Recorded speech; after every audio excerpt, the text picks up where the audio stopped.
আজকে তোমাদের একদম অন্য কালারের ডিমের রেসিপি বানিয়ে দেখাবো।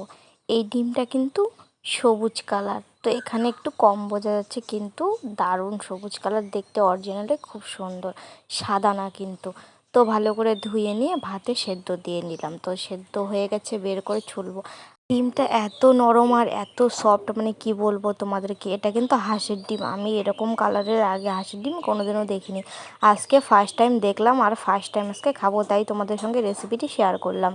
তো ডিম ছুলে নিয়েছি, লবণ হলুদ দিয়ে ভালো করে মেখে কড়াইতে আমি এদিকে তেল দিয়ে দিয়েছি। তারপরে তেল গরম হয়ে গেলে ডিমগুলো একটা একটা করে ছেড়ে দিয়ে লাল লাল করে ভেজে নেব। তো এদিকে দেখো ছোট ছোট আলু সেদ্ধ করে আমি ছুলে নিয়েছি, তারপরে লঙ্কা বেটে নেব। আর আমি জিরে কিন্তু আজকে ভেজে তারপরে বেটে রেখেছিলাম, সেটা দিব সবার শেষে। তো কাঁচা লঙ্কাগুলোকে, মানে কাঁচা লঙ্কা না, পাকা লঙ্কাগুলোকে বেটে নিচ্ছি ভালো করে। তারপরে কড়াইতে তেল দিয়ে জিরে দিয়ে কিছুটা পেঁয়াজ দিয়ে, পেঁয়াজটা হালকা লাল লাল হয়ে গেলে তার মধ্যে আলুগুলো ঢেলে দেবো। তারপর লবণ হলুদ দিয়ে ভালো করে কিছুক্ষণ কষিয়ে নিয়ে তারপরে মশলাটা দেবো। এটা বেশিক্ষণ তো কষাতে হবে না, আলুগুলো সেদ্ধ আলু তো, দেখো কষিয়ে নিয়ে তারপরে জল দিয়ে দিলাম। জল দেওয়ার পরে সবার শেষে ডিম দিয়ে আর ভেজে রাখা জিরে গুঁড়োর বাটাটা দিয়ে, দেখো কত সুন্দর হয়েছে। আর খেতে কিন্তু খুব সুন্দর, সবাই বাড়িতে ট্রাই করে দেখবে কিন্তু।